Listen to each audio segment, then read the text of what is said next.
And welcome into the Recliner Media Network here on this Sunday afternoon opening weekend. Well, we're about 4 days in to the NCAA tournament, about 3 days in to the women's side of things. We'll be diving into both brackets.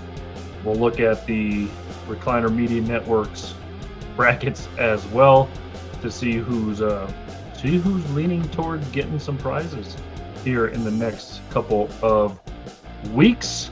It's been a while since me and Matt have been paired up, but Matt, how the heck are you doing?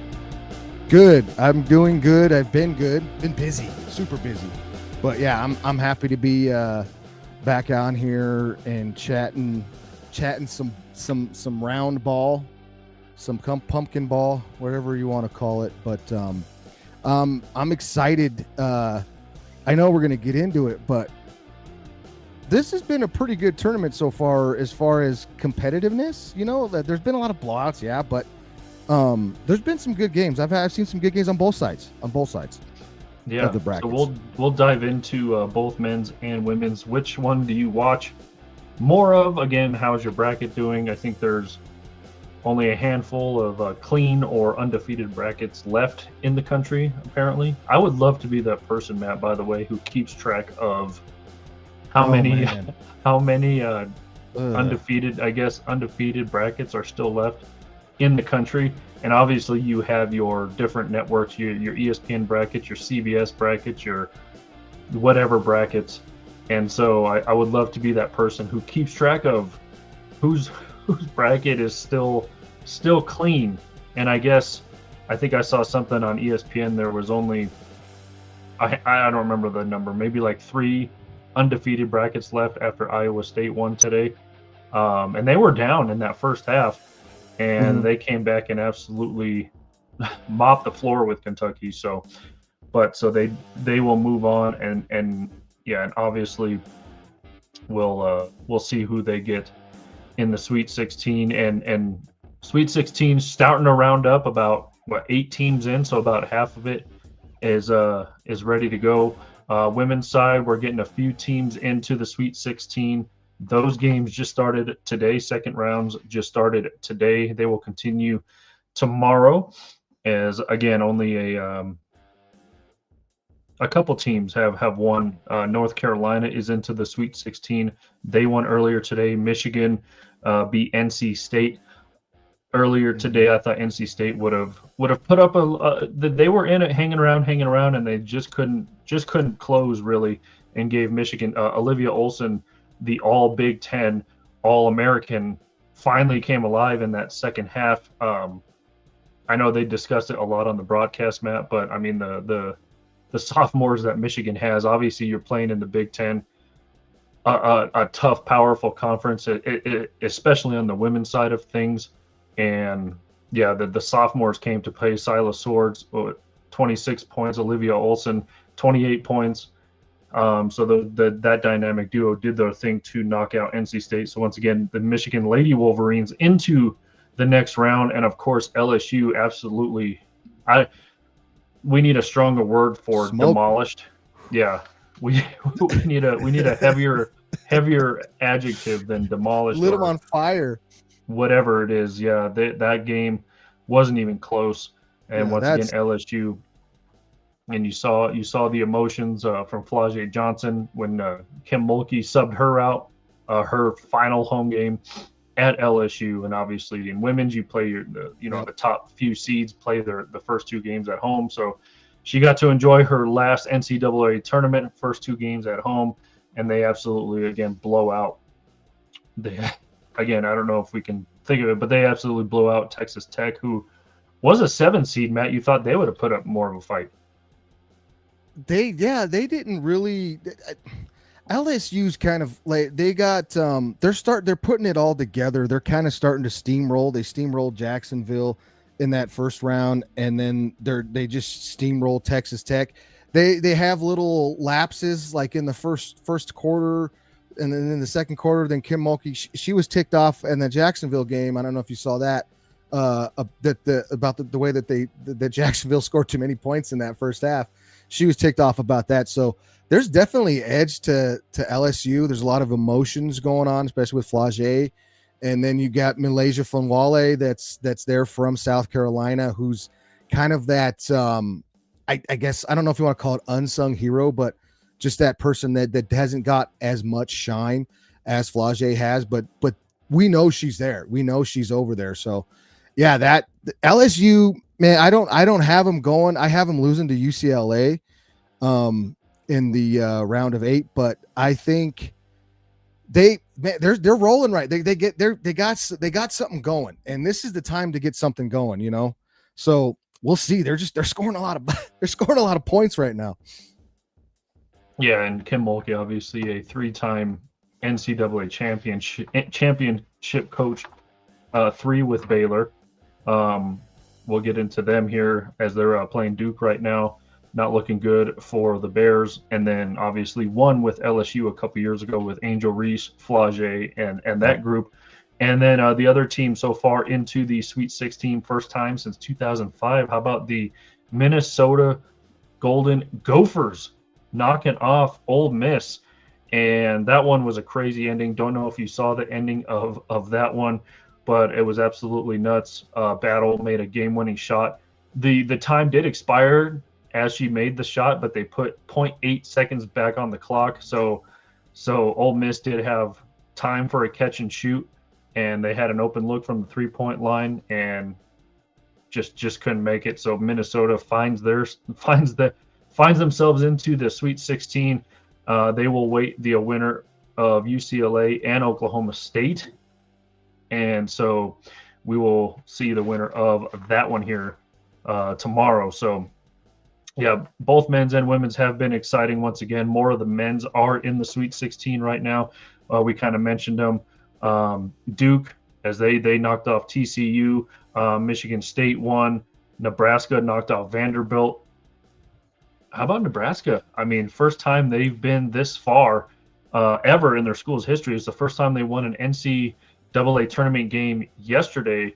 I think it was only the second one, if I'm not mistaken, in their school's history, not just in the last couple of years, Matt, but in their school's history. So Nebraska awaits the winner of Florida and Iowa. That game gets going here soon today. Illinois is into the Sweet 16. Houston won yesterday against Texas A&M, so they are in. So it'll be Houston and Illinois for that part of the South bracket. Iowa State once again knocked off Kentucky earlier, so they are in. Michigan, Purdue, Texas, and so those are just some of the names into the Sweet 16. Any surprises for you so far, Matt, men's or women's, heading into the Sweet 16? Because I do have a couple questions for you after you answer this one. I got some couple questions for you too. Maybe they're the same. My biggest question right now is Duke. They looked really. I mean, when you're a number 1 seed and you get scared like they did by Siena in that first round, and I mean they were down. I want to say the most they were down was like 13 points, but at the half they were down 10 points. They came back, and that game was a struggle coming down the stretch. And they handled TCU pretty good when it got into that second half, but I still feel I felt Duke would be. I mean, I was surprised that I saw that from them in that first round, and they battled back, but still I figured that and you saw Boozer take over, but I just felt like that they were more. Yeah, right. That's why I said I should have said Boozers. You saw the Boozers take over. The Boozeye take over. And that's what's going to happen with Duke. Like that's why they're picked. A lot of people are picking them to go really far. But I saw some vulnerability there. And if the Boozeye, they don't do what they do, I just don't. And I don't know if they're going to get. I don't know if they're going to get past Kansas. I know they Kansas still has to get past St. John's. They're playing that game right now. It's a pretty close game, but when they get to that next round, I'm excited for that Duke Kansas matchup if it does happen. Again, St. John's is pretty damn good. For my sake, I hope it's not Duke Kansas. Yeah, for you do you have you got St. John or you have St. John's, yep. St. John's? Yeah. In the recliner media bracket, and also in a bet today. So, oh yeah, that would be a good, that. See, and I wanted to go with St. John's because they got the Scroogey man for their classification or where they got ranked. There was that whole big deal between UConn and St. John. St. John on the outright title during the season, and then beating UConn in the way that they did beat UConn, and then UConn getting the higher seed to them, and them getting this bracket where they win one game and they immediately have to play freaking Kansas. So it's just one of those situations where St. John's can make some noise. I love Darren Peterson, and I think he's the X factor in these brackets. Like you're looking, like I named Boozers, the Boozer twins, Peterson. We're gonna get down the line and make some more, but I think Darren Peterson is going to be extremely good in this game. But as of now, St. John's is up 21-18.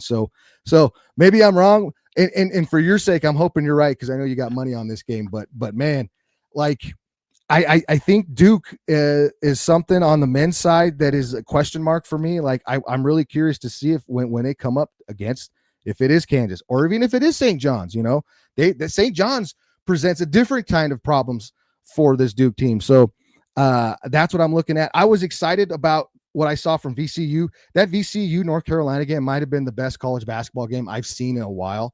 That was a tremendous basketball game. They played well in that first half last night. I know they lost it down the stretch against a good Illinois team, but VCU was a team that I was kind of excited about to see if they can make a run. Yeah, on the men's side, that's kind of something I was looking for. Then on the women's side, real quick, I mean, is anybody going to stop UCLA? I got UConn winning the whole thing on the women's side. And just because for what's in giggles, I picked Michigan to beat UCLA in the Final Four. I just don't. I'm watching that team, Mike. They just look unstoppable. The Betts sisters, but Lauren Betts just looks when she wants to. It's like there's nothing you can do with her. Yeah, I don't think a team has somebody to guard Lauren Betts. You could throw, and you saw we were talking before, a bunch of 5'3" girls for Cal Baptist. I mean, you have three of them, and they respectfully just kind of look like little Oompa Loompas trying to pull down a giant from spilling like a chocolate machine, or whatever analogy you want to use. But I felt bad for Cal Baptist, although they played them strong in that first half. I think it was only a 10-point or less game at halftime, and Cal Baptist, they just went super ice cold in the second half. I don't know if honestly UCLA really didn't switch up what they did defensively. Obviously, when you're a much shorter team, I mean, UCLA just has the size at every position. There's no getting around it. And again, you bring up Lauren Betts, 6'7". You just can't guard that. And then her sister subs in for her, and she's 6'4". Like you're just getting hit with size everywhere. Dugalich is a kind of a hybrid small forward, power forward, and she can hit the three. And obviously you have Gabby Vasquez who can hit the three, who can drive, who can score at all three levels. And then you got to deal with Kiki Rice. Throw Rice in there. Yeah. And then you throw Kiki Rice, who's been playing point guard her first 3 years at UCLA. But then they bring in Walker from Washington State this year for her senior year, and you basically have a double point guard playing off of each other. Yeah, I am the opposite of you. I have UCLA beating UConn in the championship for the women's side. I think UCLA is on a mission. Obviously, Corey Close is a fantastic head coach. Obviously, Gino is one of the best coaches of all time. So I think if that happens, it'll be a very good championship that we'll see in the women's. And UCLA is just a veteran team, Matt. Their whole starting five is just, they've been together for a while, except for Walker, who came in obviously this year, but she's still a senior. So I think they're on a mission. I don't know who's gonna be able to stop them. Obviously, you play Minnesota. They have some size, I guess, compared. If it gets that far, Oklahoma State. I don't know who you throw at Lauren Betts. If it comes down to that, they're just powerful and strong. And don't forget, Matt, Lauren Betts was the Big Ten Defensive Player of the Year also. So she doesn't just do it on offense. She's the All American. She was the Big Ten Player of the Year, Defensive Player of the Year. So she has all the accolades this year. Projected top 3 WNBA draft pick, which I'm glad they will get it. Maybe we'll get into that, but I'm glad they got their CBA done. So now we can do a Right? WNBA draft preview show here in a Yep. couple of weeks or months. Uh, it's going to be cool to see. I mean, I think they showed it on the broadcast last night, Matt, that four of the UCLA 5 starters on the women's side were projected in the top 5 of the WNBA. And guess what? Lauren Betts and Gabby Vasquez were projected. Again, this is all speculation. Right.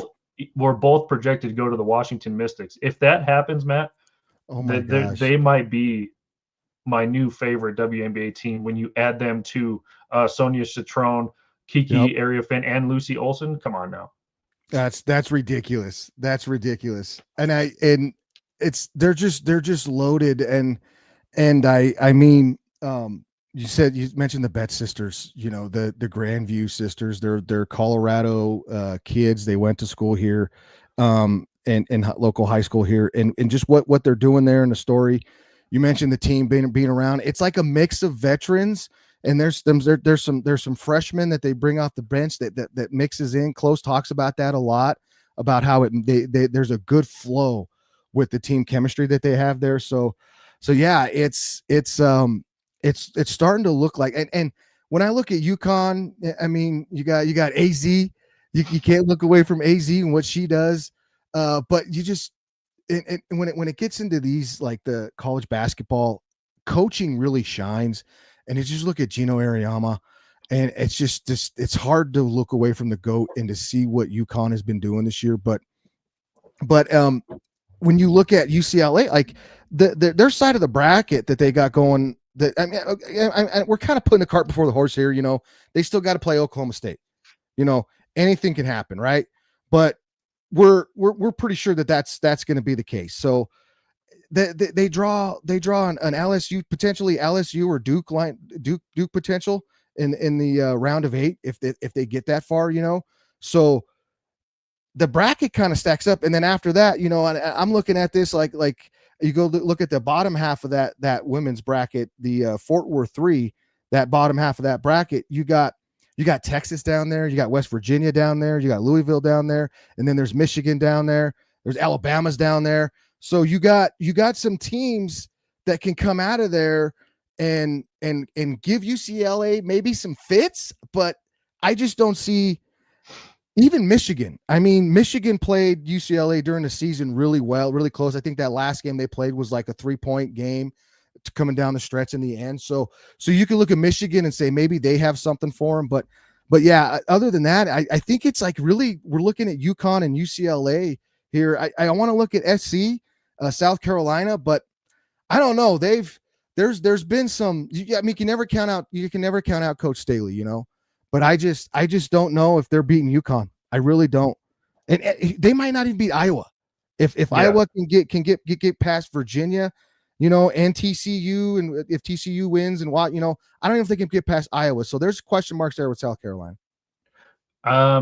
Yeah, I do have South Carolina getting past Iowa in the Elite 8 if it ever comes to that. I would love a Washington Iowa, by the way, Sweet 16. Yeah. Just 2 Big Ten teams just pound, just going after each other. Yeah, I mean, really quickly on UCLA, 32-1 this season, Matt. So they're they only lost 1 game. They won the Big Ten. They beat Iowa in the Big Ten championship by 51 points. Yep. Again, you look at UConn, if it comes down to a UConn UCLA championship match, I don't even think UConn has the size. Yes, Sarah Strong is the definition of her last name, but can she? Yeah. I mean, you're still going to have to. Yeah, you're still going to have to throw 2 people at Lauren Betts. And like you said, Gino is a GOAT for a reason, so he will figure out a way to maybe not stop her, but slow her down, make Yeah. her teammates make more plays, I guess. Just really quickly here, yeah, yesterday, Angela Dugalich, 10 points, 11 rebounds. By the way, she comes off the bench. She was the Big Ten sixth player of the year. Lauren Betts, 22 points, 10 rebounds. Little sister Sienna, 10 points, 12 rebounds. So that was just kind of a glimpse of what happened last night. And again, Cal Baptist, I think their average height is like 5'5". So you're not slowing down. You're not No. slowing down any of those ladies. So that's what it comes down to. It looks like Duke is going to pull away here in the game that they're playing right now against Baylor, and I think it just went final 69-46. Again, I thought Baylor would have put up a bigger fight, but Yeah. Duke seems to be. I don't know if they their side of the bracket. We kind of looked at it. Now they'll be playing LSU. Hopefully Duke puts up a better fight than Texas Tech did. But it seems like these top 3, top 4 seeds are just on a mission, Matt. We mentioned the mission that UCLA is on, perhaps the mission that UConn is on, because now Gino's going to get a whole batch of new players. A lot of his obviously best players are seniors, like you mentioned, AZ. Sarah Strong's only a sophomore, so she'll be around. But you're going to have a new crop of players. So yeah, I mean, that kind of, I don't know if that transitions well into my question that I have for you, but looking at men's and women's brackets here, besides High Point, maybe in that first round, knocking off Wisconsin and screwing a lot of people's brackets, I had Wisconsin losing to Arizona anyway in the Sweet 16. But is the era of Cinderella's over? Are we done seeing like a Davidson or a I don't know, insert team name here going to the Sweet 16, Elite 8, Final Four? Are we done seeing those, I don't know, 12 to 15, 12 to 16 seeds make it past? I mean, I guess for the sake of argument, past the Sweet 16, are we done seeing that with especially on the men's side, with NILs and I mean, look at Houston, Matt. I mean, those dudes look like they're 40 years old. Like, I mean, isn't that one dude like on his 6 years they're old? grown, yeah. Like, are we done seeing it just because the men's side, it used, I don't think it's as much one and done as it was. Obviously, you're going to have, if you have a chance to go make $50 million in the NBA, you are going to go. But it just seems like a lot of guys are taking advantage of maybe more COVID eligibility, whatever the case may be. Are we done? Are we done seeing Cinderella stories in the NCAA tournament? I think so. And unless you get some school that gets a big booster, you get like maybe a High Point, like after what they did this year.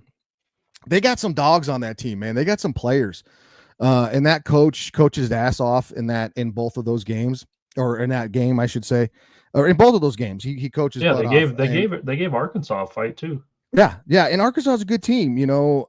What's his name? Is there is it Paterno or I get those coaches mixed up. Yeah, I know. So do I. I can it's Calipari. Calipari. It's Calipari because Paterno's at St. John's. Yeah. But anyway, they got a good group there. They got a good coach, and if you get a team like that that can get some players behind them or get some, because what you're seeing now is you're not seeing players that are going to go to these blue blood schools, to these elite schools, to these big name basketball schools like the Arizonas, the Texases, the Dukes, the North Carolinas. The Kansas. You're gonna see these players. They're gonna look for the best situation, not only for themselves as far as playing and getting on the court, but in development and money wise, so they can make money. They have the opportunity to make money, so they're gonna go look and put themselves in the best position to do that. And I don't know if we're going to get a lot of players or a lot of teams that are like that, outside of just the out chance of, because you're always going to see a Northern Iowa in the first round. You're always going to see a Siena. I mean, I feel like we see McNeese every single year. Prairie View, A&M. I feel like Furman. These Grand schools we're Canyon. gonna grant. Yeah, we're gonna see these schools. VCU. We're gonna see these schools in there. All it's gonna take is somebody to go say, "Hey, I'm gonna donate some money. I'm gonna booster. I'm gonna whatever." And maybe we can get some of these players, because there's players out there, believe it or not, still that are bouncing around from the JUCOs, from the AAU circuits to the whatever circuits you can, and then now we have players that play G League that were drafted on NBA teams going back into college. So the That's crazy opportunity, to me. That yeah, part is that's crazy. wild. The opportunity is there, but it's like, okay, are you going to get enough of those guys? Are you going to have enough money to get those guys there? And can you, like this coach from High Point, can you sell the program of High Point to a 4-star, 5-star, or a top 20, top 10 Nike national player? I mean, I don't, that's what it's going to have to, that's what it's going to come down to.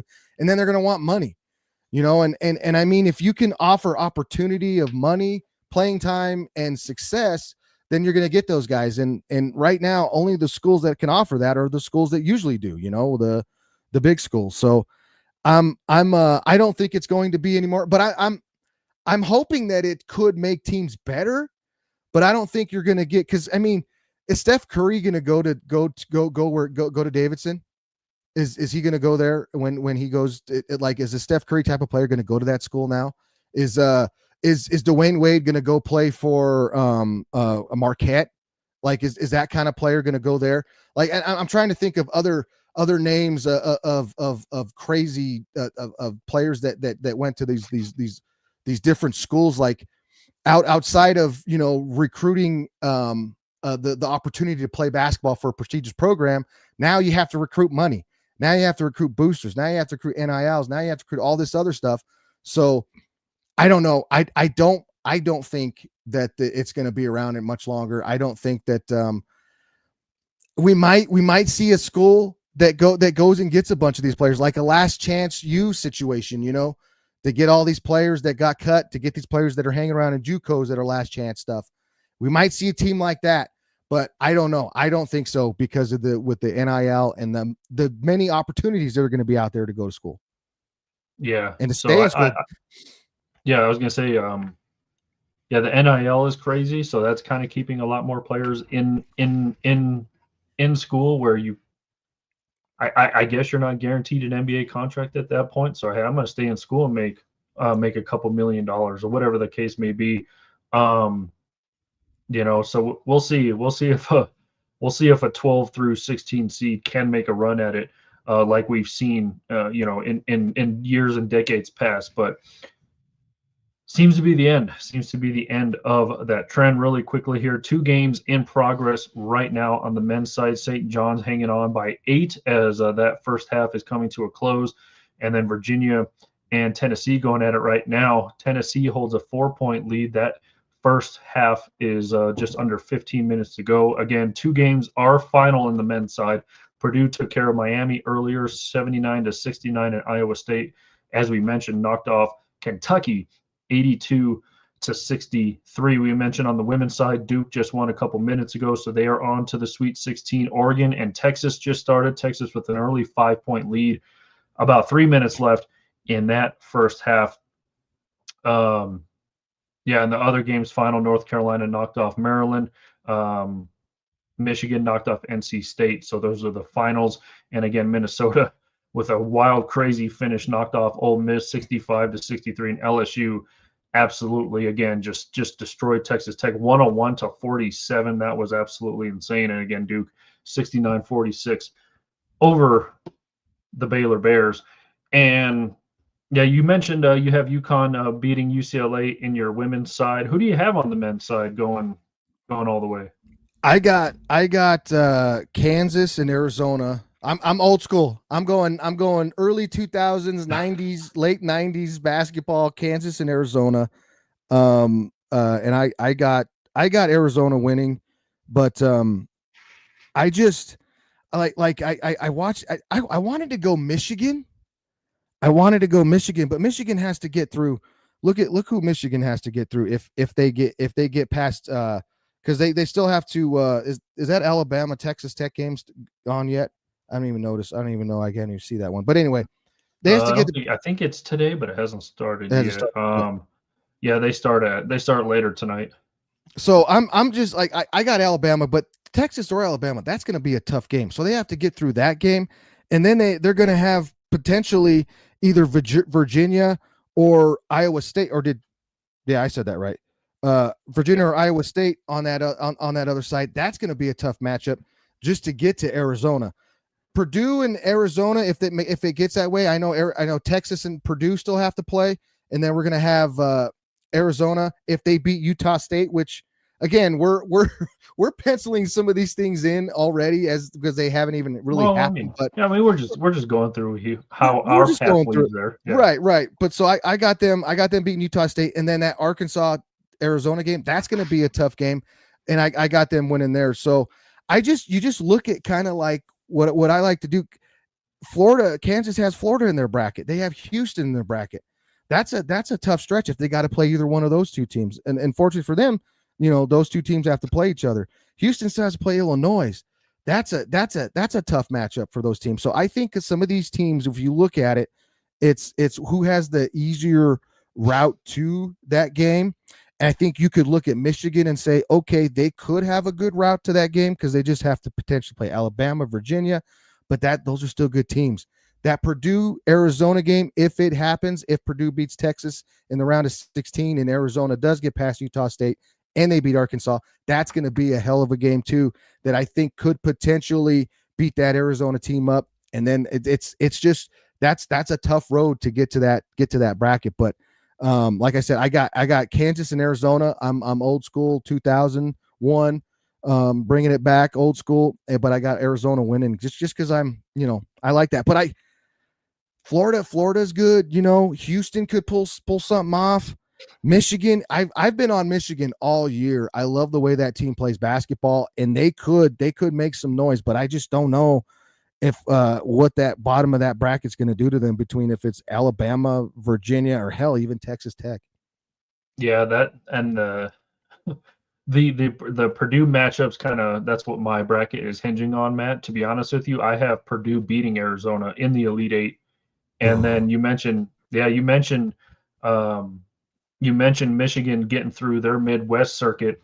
I do have them getting out of that. I do have Michigan beating Iowa State in the Elite Eight, and then Michigan beating Purdue in the Final Four.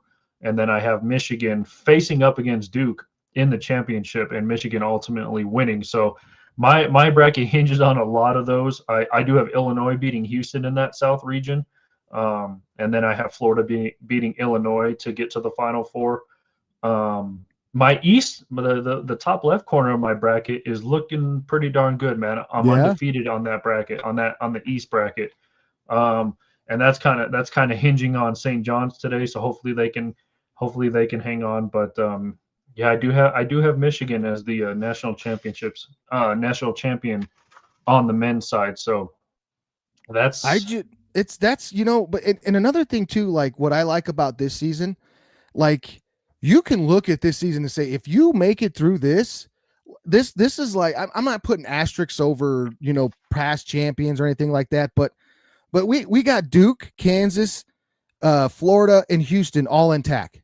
Everybody's intact. We got Arizona, Michigan, Virginia. We got mainly all the top seeds intact on both sides of the bracket. So you're going to play the best of the best. Like you're going to if you draw that team on your side of the bracket, you're going to have to play the best of the best. So it's not, you don't have a 16 seed or a 12 seed or something like that taking care of doing your dirty work for you. You're going to have to go in and earn it. You're going to, if you're St. John's, you're going to have to beat Kansas today to go to, and then you're going to have to beat Duke again. That's why I said St. John's, man, getting that number 5 seed and UConn getting that number 2 seed was crazy to me. And I was trying to follow the explanation of it, but St. John's had a hell of a season this year. And they just hinging on looking at what between UConn and St. John's, that should be flip flop. So they got a bad draw, but I mean, it's like you do it. You're looked at as like this was a hell of a year because there's some damn good teams with some damn good basketball players out there. Yeah. And I got into not an argument with somebody earlier last week, but and we kind of did bring up the kind of the one and dones. You don't really, I mean, besides maybe like the Boozer twins, Matt, I probably couldn't name you one name on the men's side of college basketball. Obviously, the coaches are more well known, but I besides the Boozers, the Boozeye twins, Yeah. I could not name you one other men's college basketball player. So I will tell you, I probably watch 100% more women's tournament than I do the men's side. And I think the women's side is a little bit different because they tend to stay in school for all 4 years. You know, obviously you have those cases where, I mean, hell, look at Caitlin Clark. She could have got her 5th year eligibility because her freshman year was during COVID. So she could have stayed for a 5th year and she opted not to. And, you know, obviously the first pick in the WNBA draft, the rest is history. And so there goes that. Obviously, yeah, there's a lot of teams, Matt, where I can name the entire starting five for a lot of these women's basketball teams because they stay together. Right. Which is why we brought up the Cinderella question earlier. I don't think that's ever going to happen in the women's side either because, for example, you have a UCLA, a juggernaut, a UConn, a juggernaut, a South Carolina juggernaut. All these girls, sure, some of them take advantage of the transfer portal. We saw Malaysia Foali. We saw her go from South Carolina to LSU, which is crazy. That was one of the I think more shocking. I think that was one of the more shocking transfers. I want to say nothing phases Dawn Staley, but it seemed like that probably hurt her feelings a little bit going from one SEC. If you go from an SEC school to like a Big Ten, fine, but you transfer within the conference, Matt. That might bring an Indian tear to your eye watching that. Oh yeah. And so And, I mean, the fact that LSU can't beat South Carolina. Yeah. and it's like it's still like holding over her. So yeah, that was all crazy that she went there. But I wonder how that went. I wonder if Kim got her to go over there or if she was like thinking about it already. Because Angel was at Maryland and then she transferred to LSU. I think she was a sophomore though, so she started at LSU her junior season. I think if I remember right. That sounds right because she had 2 years at LSU. She had that 1 year when she first transferred, and then the following year because that was her first year. She won the championship, I believe, or did she win in her senior year? She won in her senior year, huh? Senior year, yeah. Yeah, it was her senior year. Because she wait, it might have been her junior year because she didn't win last year. Oh no, she came out. She came out with Cece. No, she didn't. She came out last year was her rookie year. Was it? Yeah. So she had to have won because she won the NCAA championship in 23. Yeah, so that would have had to been her junior season, and then she played one more year, and then last year was her rookie year in the W. Okay. Yeah, I couldn't remember if that's how the timeline went, but yeah, I mean, and if you look at like college, the women's side of things, there's Notre Dame has I just lost her name now. She's freaking great. Hannah Hidalgo. Yeah. I love Hannah Hidalgo. And that was another sorry, I don't mean to interrupt. No. That was another crazy transfer when Olivia Miles transferred from Notre Dame to TCU. Yep. And you look at the career path of Haley Van Lith who played on 3 different schools in her. Yep. I think she played 5 years. Started at Louisville. Ended up went to LSU for that season, and then because she went to LSU, Angel Reese's senior year, but they lost, so then she transferred to TCU and made it to the Elite Eight. Oh, but, she was the main reason why they made it to that Elite Eight last year. Yeah. Haley was perfect example of it. But you got Hannah Hidalgo in Notre Dame, so she's built a name. Is Juju going to come back next year? There's another girl there with SC too. I was waiting to get into the USC side of things because when Juju comes back, it'll only be her junior year. I mean, look at what Jazzy Davidson did yesterday. I mean, Yep, Jazzy, yep. We were just talking oh man, about her I mean, yesterday. Yeah, yeah, I cannot wait until Juju and Jazzy hit the floor at the same time. Jazzy Davidson, obviously the Big Ten freshman of the year, in her first NCAA tournament game, she drops 31. No big deal. no big deal. Um, yeah, and USC, I guess, quote unquote, upsets Clemson. It's a 9-8 matchup. You can take that for what you will. Right. But USC really had no business winning that game. But No. Jazzy just, I mean, the clutch shot she made at the end of the game, her defense is, she's a two-way player. Her defense is outstanding.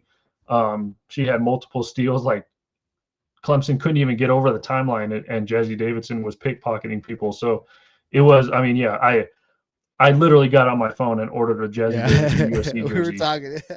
After that, I truly believe last season that if Juju doesn't get hurt, they beat UConn. The way that SC team was playing with Kiki yeah, and with Juju, and it was just like, oh, I felt like they were going to be and upset. sorry, and another shocking transfer that USC had last year was Avery Howell, who Yeah. was a freshman last year for USC. Yeah, that was an outstanding team. I I keep thinking, I was like, man, next year when Juju's healthy, they had Jazzy, and if they would have retained Avery Howell, that would have been a very, very dangerous Big Ten team. Oh, That would have big been time. super awesome to watch all three of those ladies on the floor at the same time. Avery Howell obviously transferred to Washington, and Washington will be playing TCU here in the round of 32. And like I said, I honestly hope Washington gets through and Iowa gets through. So it's just another one of those grinded out, pounded out Big Ten tournament or Big Ten team, just dog fight. But Avery Howell goes to Washington, kind of makes them relevant. So I kind of wish that Avery Howell would have stayed at USC just to see all three of those ladies play on the court Oh at this. yeah. I mean, you would have had Avery Howell at the point, Jazzy at the two, or Juju at the two. I mean, Jazzy and Juju can probably play. I know Oh, there's they really could. no more. Yep. There's really no more numbers in basketball anymore. But Jazzy and Right. Juju Right. could have, played the two or the three, whatever. Oh, But yeah, putting Juju at the two and letting Jazzy run the point. I mean, and that takes off the ball pressure off of Juju and just get it to her off ball. Oh man, like and I was that's what USCLA did this year when they yeah. brought in Ledger Walker. They moved Kiki to the two, and yeah, she's almost had a career season because of it. Yeah, and that's another thing too. I was going to ask you because I was looking at this women's bracket. You look at the women's bracket, it's loaded with Big Ten players or Big Ten teams. Yeah, I mean UCLA, you got Michigan, Iowa's up there. We've been talking about USC, and I mean it's just loaded with Big Ten talent. And I mean, and again, like what I was trying to say too, like Oklahoma, you got Oklahoma there. They have they got Aaliyah Chavez on that team, who's another player that moves the needle, pushes the bar up. So potentially could we see, in with the explosion of women's basketball, and I use that term because I think with Caitlin Clark, Angel Reese, Paige Beckers, what these girls have done, what these women have done, is they really blown up and put a lot of shine on women's basketball in the last 4 or 5 years. So I think with that you're just going to get more women and more girls to go to play for these other schools. And then with the moving around NIL, we could have some more situations here where maybe UConn isn't as dominant because some of those girls are going to other schools in the Big East. Maybe UCLA or maybe some of these other schools like a SC or LSU, they don't get those girls. They go somewhere else. So in the Big Ten or even in the Big 12 is a good women's basketball conference too. And CU, I mean, I give Coach Payne a big tip of the hat. That program is just getting better and better. And they gave Illinois a good game last night. They were right down the stretch with them. So they was even leading the game, controlling the game at one point. So women's basketball, you and I are big fans of women's basketball all around. We always talk about it. So I'm excited about about the future of the college teams and just how good can some of these teams like Notre Dame or SC get. Yeah, and I obviously want to address the elephant in the room, the hat I'm wearing and the shirt I'm wearing. I'm scared, and it's not for the Iowa men's team either, but it is for the Iowa Lady Hawkeyes, who gave us a bit of a scare yesterday, Matt. I mean, FDU. I mean, I talked about Cal Baptist hanging around against UCLA in that first half. FDU literally hung around for what 59 of the 60 minutes they played Iowa. I mean, it was absolutely insane. Oh I yeah. hope this woke Iowa up. I hope that it FDU. I mean, if you make when you make 10 plus 3-pointers, you're gonna hang around. And obviously the broadcast says that FDU live and die by the three, and they were living yesterday by the three. You would have imagined that Jan Jensen and Iowa would have made some sort of adjustment, and maybe they did, and we just didn't see it. And FDU also adjusted to the adjustments. And you got to give FDU credit for hanging on Iowa, a 2 seed, by the way, playing at home, which is absolutely At home. crazy to think about. All the games leading up to the Iowa game. I think the Iowa game was the last one played at Carver Hawkeye last night. Everyone talked about the heat that was on the. I guess there's no air condition inside Carver Hawkeye Arena, which is absolutely insane to think about. They said it was like 88 degrees outside. It was like 84 degrees on the court. And, obviously the Hawkeye players are going to say that's not an excuse. We're used to that. We play here all the time. We practice here. And so it's kind of one of those where it's like a neutral site where both teams have to deal with the same conditions. But I'm a little nervous for Iowa now, Matt. They'll play Virginia, who, again, call it an upset if you want, a 10 seed knocking off a 7 seed in Georgia. So they'll have to play that. Good news is for Iowa, it is at home once again. So final home game for the seniors on this team. The likes of Kylie Feuerbach, Hannah Stolke. They still have a lot of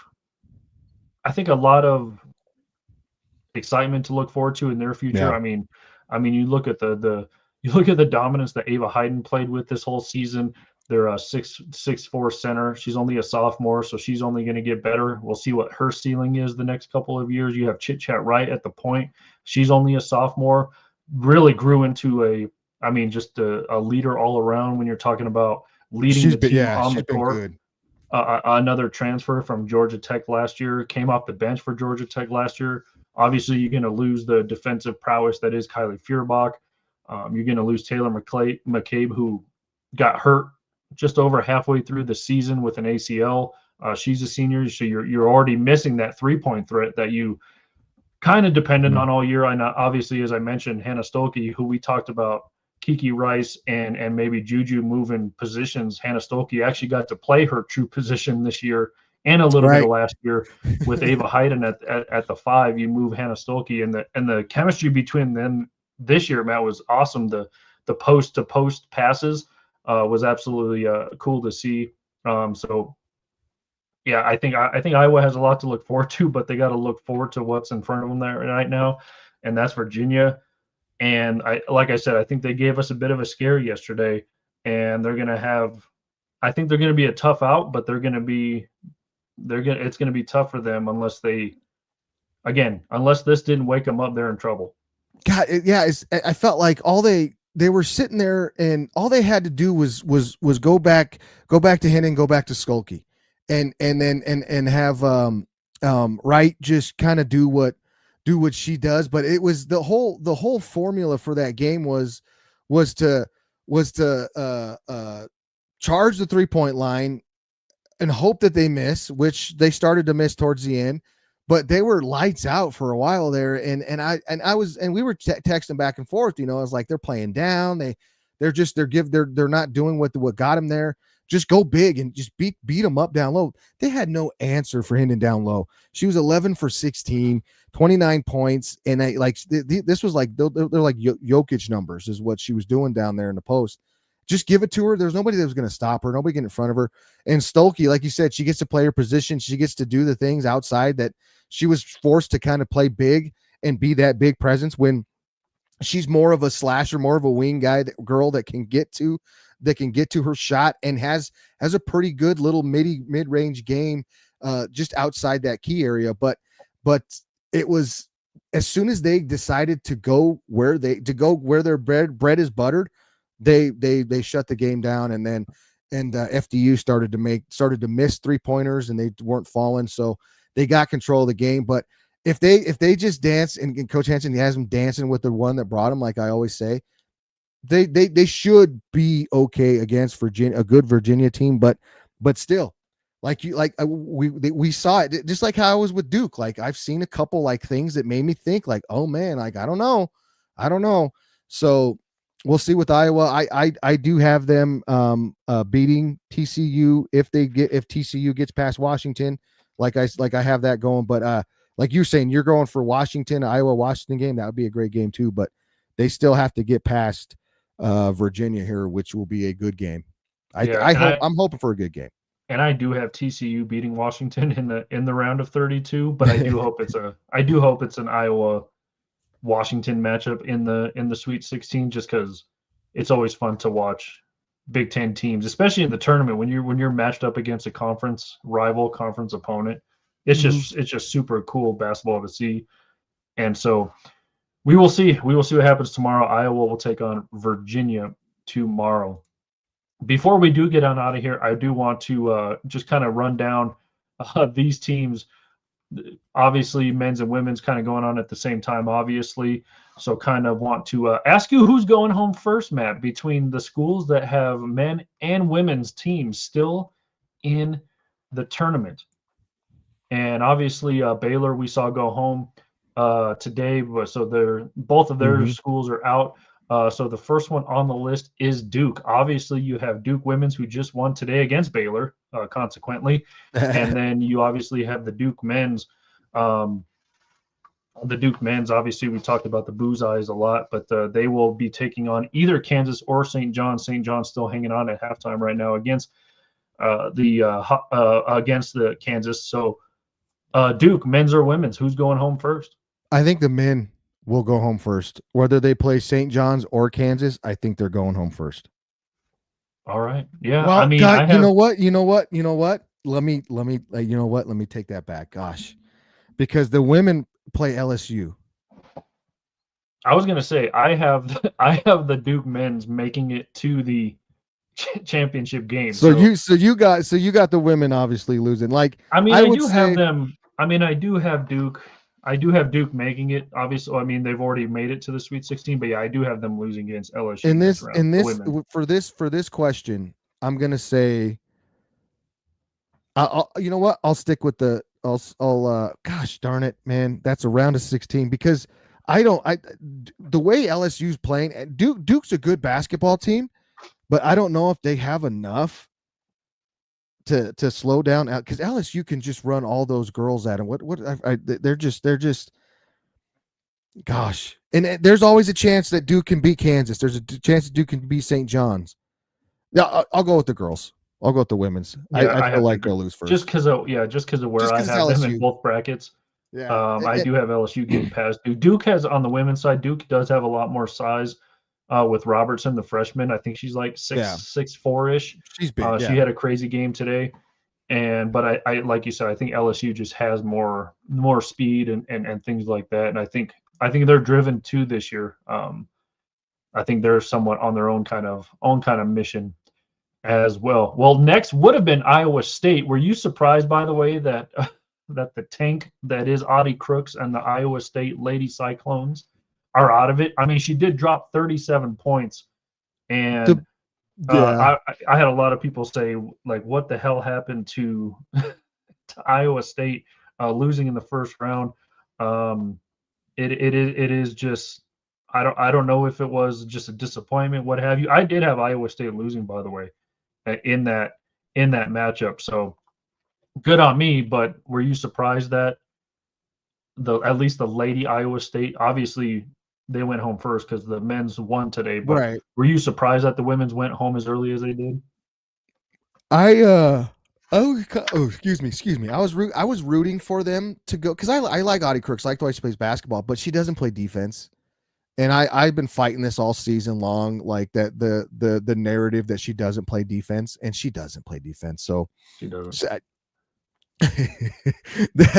I'm like, I was It's almost like because someone's like she doesn't play defense, and I tend to like stick up for her because yeah, I'm me like too. I was doing the same thing too. well, I almost compared her to Joker on the Yeah, Nuggets because I'm yeah, just like, Joker. I mean, Joker has 4 steals today, for example, but like he's not going to be the rim protector you'd expect no, like a 7'2" guy to be, because guess what, Matt?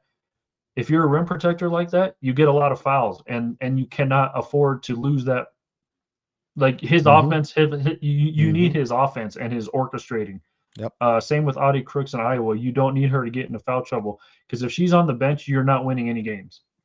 And that was like the biggest, like you could see the glaring issue there is there was nobody else to go with her. There's nobody else to make up for all that. So yeah, I was surprised because I was hoping to see more of her go into the playoff because she's a senior, right? I think she's a senior. Yeah, I think this is her last game. Yeah, so she's coming out. She's gonna go to the dub probably more than likely. So yeah, it was surprised. I would like to see her go a little bit further.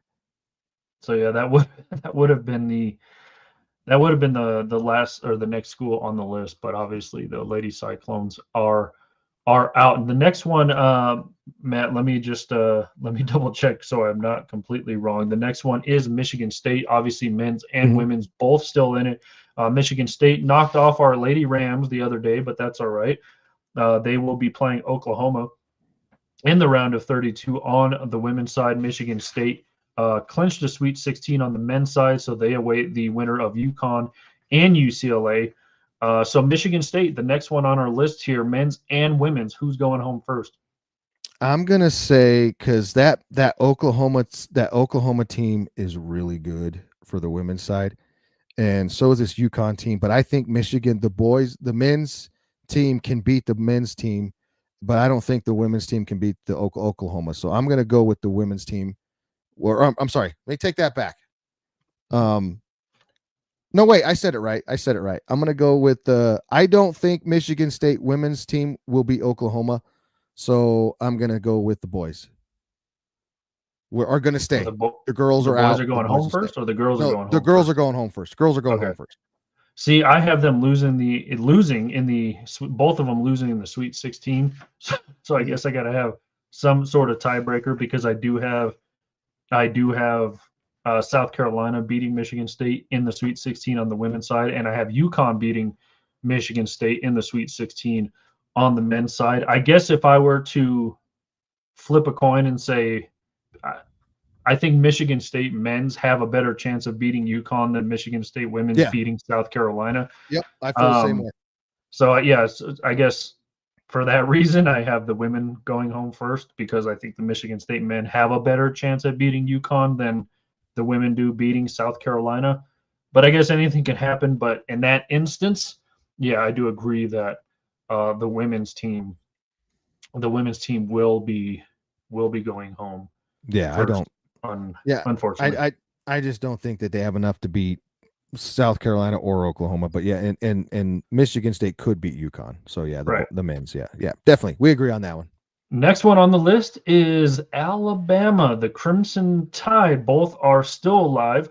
On the men's side, Alabama will be playing Texas Tech, and on the women's side, Alabama will be playing Louisville. Matt, who is going home first, men's or women's Crimson Tide? Oh, this is a tough one because the brackets shape up that Alabama could get through. They would get if they beat Louisville, they get to Michigan on the women's side. On the men's side, they beat Texas Tech, they get to Michigan. Isn't that crazy? Could we Yeah, just that's go there with that one? Let's just split that and say like which well. I because have. I mean, I'll come right out and say it. I have Alabama women losing to Louisville in that round, and I have Alabama men's beating Texas Tech. So for that reason, I think the women are going to go home first. But I have the same thing. I have Alabama losing to Louisville because I have Louisville going over there. So I have the same thing. But then we could go. We should just jump right to Michigan then, since we're right. Since they play the both. Since they would play the both. I well, think and in that case, I would say women go home first again, because I do have the super sophomores of Michigan women Lady Wolverines. I do have them in the Final Four, Matt, but I do have them losing to UCLA in the Final Four. And obviously, I have the men's Wolverines team winning the whole damn thing. So again, for that reason, I have the Lady Wolverines going home first. And I'm the opposite, because I have the Lady Wolverines going and playing in the championship game, and I have the men losing to Arizona. So I have the men going home first before the women do, and when it comes to Michigan. Yeah. Well, yeah. That makes sense. All right, next on the list, since we're skipping Michigan, is UCLA. Both of the Bruins are still alive in their respective brackets, and UCLA again playing UConn men here soon, and then the UCLA women will be playing Oklahoma State tomorrow. Matt, men's or women's? I think this is an obvious one for both of us. This is obvious one for, yeah, definitely. We're going with the men are going home first. Yes, because I have UConn beating the UCLA Bruin men today or tomorrow, whenever they play next. So do I. And I obviously have the Lady Bruins winning the whole damn thing on the women's side. So. Yep. By the way, Matt, my Lauren Betts jersey should be also here pretty soon. So, come on, Colorado girl, come on. I want to know if you can get a Grandview jersey. Could you get a Grandview jersey? That would be badass. I doubt it because it's high school. I'd have to look at where I got a Christian McCaffrey Valor one. Yeah. I would be interested. That'd be interested to see. That'd be cool though. Yeah. Did you know Lauren Betts never won a state championship here, but Siena won two state titles? That's crazy. That Siena was on that team she was on was really good. And I think wasn't Lauren hurt that one of those years? I think she was hurt one of those years. One of those years, We talked about transfers earlier. Hey, Lauren Betts started her career at Stanford. Right. Can you imagine if she stayed there, her and Cameron Brink on that team? Oh my God. I think isn't that why she left? Lexi Holt. Cameron was there? And Lexi Holt. And the whole sisters, the twins, the whole eye. Yeah. That's yep. That would have been crazy. Man, I can't wait for the dub to start. I cannot wait for the dub to start. All right. This may be an obvious one, but UConn, both men's and women's, are still alive. For this reason, I have the men's team going home first, because I have UConn losing to Duke in the Elite Eight on the men's bracket, and I have UConn. The Lady Huskies, I have them going all the way to the title match, but losing to UCLA. But I do have the Lady Huskies going just a little bit further. So obviously the men Huskies will be going home first on this UConn pick. Mine's the same, because I have the women winning the championship, and I have the men losing to Kansas. So yep, men are going home first for me too as well. All right, next on the list is hold on a minute here. Let me double check to make sure I have this right. Anyway, it is the Illinois Fighting Illini. Both men's and women's are still alive. And where is that? On my list, Matt, I do have the women's going home first. I do have them losing to Vanderbilt in this next round. I think the game is tomorrow, and I have Illinois making it to the Elite Eight on the men's side. Matt, I do have them beating Houston and then eventually losing to Florida, but they are going to make it a little bit further than the women's IMO, in my opinion. So that's the reason I have the ladies going home first for Illinois. Now I have the ladies losing to Vandy in the round of 32. And I have the men losing because they made it to the Sweet 16. So I'm going to say the women. I have the women going home first, because I have Houston beating Illinois in the round of 16. So this would put them first. Yep, women. There you go. Yep. There you go. Well, the next on the list would have been Kentucky, but we saw Kentucky lose earlier today to Iowa State men. So they are officially out of the running. The next on the list would have been Louisville as well, but Louisville men is out of it. Louisville women are still in it. Next on the list would have been Maryland, but we just saw the Lady Terrapins go down earlier to North Carolina. So that is out of the question. Men's also out of the question. We already did Michigan, and next Matt, would have been North Carolina. Would have been next, but Oh, yeah, would have been, should have would been have, maybe. would have been, could have been, should have been, but we Yeah. don't. What is it? If in nuts was candies and nuts. What is it? Then That we all have every a Merry then every day Christmas. would have been Eichel Doikfest, in the Yep. words of Dwight Schrute. Yeah. Yeah. Exactly. Yeah. I'm just double checking what is still alive. Next would have been Tennessee, but we just saw the The women. Tennessee women go down. They had Texas, Matt. Texas, Texas. Texas. Yeah, Texas is a good one. I got the Texas men losing before the women. Let's see. I have the Texas women losing in the Elite Eight, and I have the Texas men losing in the Sweet 16. So obviously, I have the also the men going home first. Man, I Yep, I miss have them losing watching. to Purdue. Yeah. That the Texas women's team's pretty good too. That's a team that is sneaky. That could, they beat Michigan. That could screw up a lot of brackets. And they beat Michigan. They would get through, and they would be able to play UCLA. That would be a good game. They played Texas or the LSU already, so that would just be a rematch of that stuff. So I would be interested to see if Texas that they could. They're a sneaky team that on the women's side that nobody's really talking about. But I'd be curious to see if they pulled something out.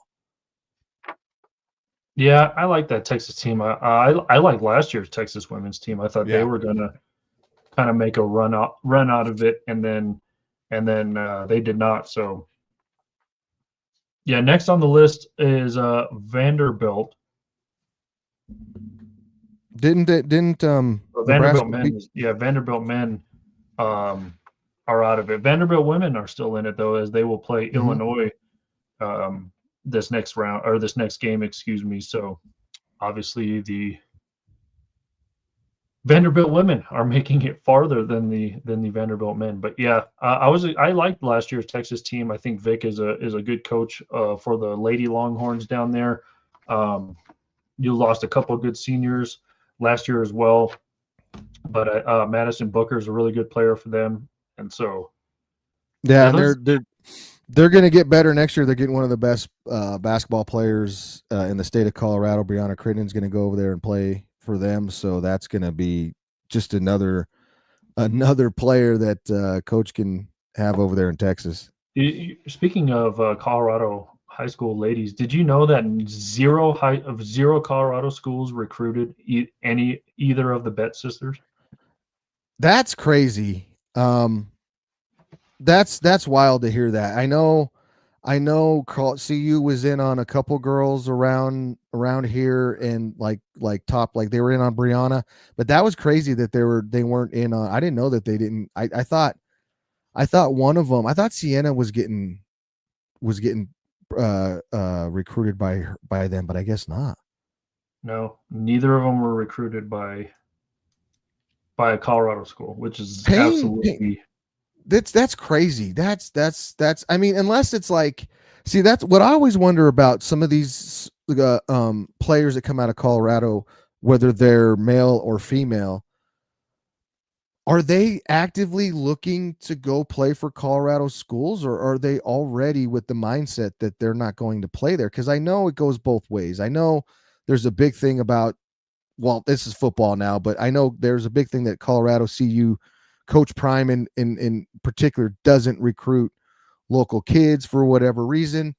And I've always wondered, like, is it because nobody wants to go play for CU, or nobody wants to go play for the Rams, or, I've always wondered that. I don't know, that's but what it is. I mean, Lauren Betts was recruited by some of the top schools in the country: Notre Dame, Oregon, UCLA, UConn, and South Carolina. She obviously and Stanford, because she chose Stanford and then ended up transferring to UCLA her sophomore season. But I mean, when you're recruited by Notre Dame, Oregon, Stanford, UCLA, UConn, and South Carolina, Maybe the Colorado school saw that list and was like, yeah, we got no shot anyway. And see that could be it too. Like maybe they weren't even in they didn't even have a shot. Like there was no, you're not in my top 3, top 4, so don't even attempt. So I don't know. I don't know. Like it's that whole thing's always interesting to me on how it's like, why can't you just we just don't get these girls or don't get these players to stay here. And kind of the same for little sister Sienna. She was recruited by Duke, Florida State, Louisville, North Carolina, Notre Dame, Ohio State, USC, Stanford, UConn, South Carolina, Oregon, Arizona, and Michigan. Wow. And then obviously UCLA, which she chose so she could play at least one season with her big sister. But yeah, Sienna was absolutely dominant in high school. Yes. You thought, I was like, was Lauren Betts shorter in high school? When did she hit her 6'7"? Because like you would think that more teams would be after 6'7" than 6'4", but maybe she didn't get to 6'7" until later in life. Sienna has there's a little bit more to her bag. Sienna can play a little bit more outside than Lauren can. She hit a 3 yesterday. Yeah. So yeah, that's crazy to think about. That 0 Colorado schools, well, at least that we know of, did not recruit either of the Betts sisters. But again, you see the schools that did recruit her and the schools that they eventually chose. You were probably like, listen, we're not in the running anywhere. We get it. Yeah, so we're good, I guess. We are not going to be chosen in the Betts sister marathon. But so yeah, that was our recap of the opening weekend so far. We hope your brackets are still kind of intact. Looking at the Recliner Media Network brackets, it's kind of close right now on the men's side. Right now, Matt, at least I sit in third place out of 32 possible places, tied for third with another person. So that's where I am on the women's side. Let me pull up the women's side really quickly. On the women's side, Matt, I'm in 41st, which is really. I've only missed 3 picks. It's crazy. That is crazy. Mine didn't download for some reason on that. I was trying to pull that off the other day and it wasn't even in there. Yeah, crazy. I have old man syndrome when it comes to technology sometimes. So I just want to beg for forgiveness when I always tell everybody, like, I'm like 70 years old when it comes to working with technology. Sending and man. Yeah, we got 83 people in the women's bracket for our Recliner Media Challenge. Again, women's, if you win, first place is $100, second 50, third 25. If you win the men's, first place is tickets to a game, third place is jersey of your choice, second place is jersey of your choice, third place is $100. So right now, Matt, I'm poised to keep the $100. There you go. Keep it in your pocket. Yep. That's funny. Any other final thoughts, Matt, before we get on out of here? I mean, it's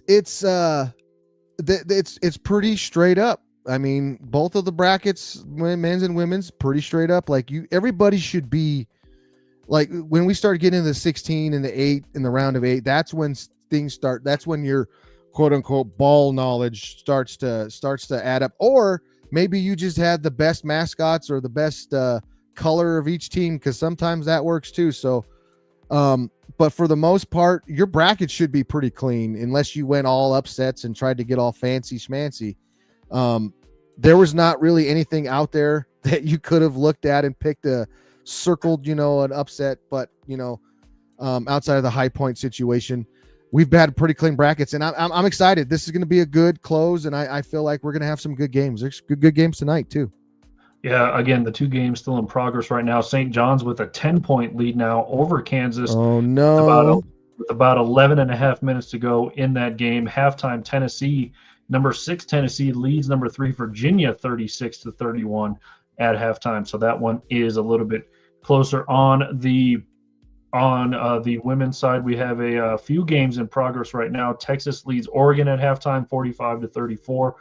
The I guess that's the only one right now. The rest are all final from today. So only one game in progress on the women's side, and it is at halftime. Again, Texas is playing Oregon. Oregon seems like they're giving them all they got, but right now it's an 11-point game at halftime. So that Darren is what Peterson it looks like right now. Darren Peterson and Kansas need to turn it up, or they're going to blow up my bracket. One side of my bracket be blown up. They need to. And John needs to win, and I'll still remain perfect on that east side of the bracket. This one guy in another bracket challenge I'm in, Matt, said he chose all of his winners from ChatGPT. Oh my! He's like, so if you lose to me, you're losing to ChatGPT, and now he's like in 12th place. Well, that's good. I love to hear that. I love to hear that ChatGPT's not winning things like that. I was like, I might. Just like Dwight, I'm going to beat a computer. You're going to beat a computer. There you go. As long as it's not Computron 2000. Yeah, or Recyclops. Recyclops. Yeah, as long as it's not those two, we're good. We're good. But that is going to do it for us here. Maybe we'll be back when the maybe for the Final Four or for each national championship game. Obviously, we'll be back in this full court press edition for the WNBA draft. We'll be live on that night, hopefully, depending on what night it is on. So hopefully we'll be here for that. But we want to thank you for tuning in this Sunday afternoon. Don't forget to go to all of our socials: Facebook, X, Instagram, YouTube. Subscribe to that at Recliner Media. You can follow all of our handles on X at Recliner Media, at Matt Mascarenas1. I'm at Michael Spillin. And again, subscribe to our YouTube channel. This and multiple pods on the network brought to you by Pikes Peak Sports Cards. But for Matt Mascarenas, I am Michael Spillin. We will talk to you soon.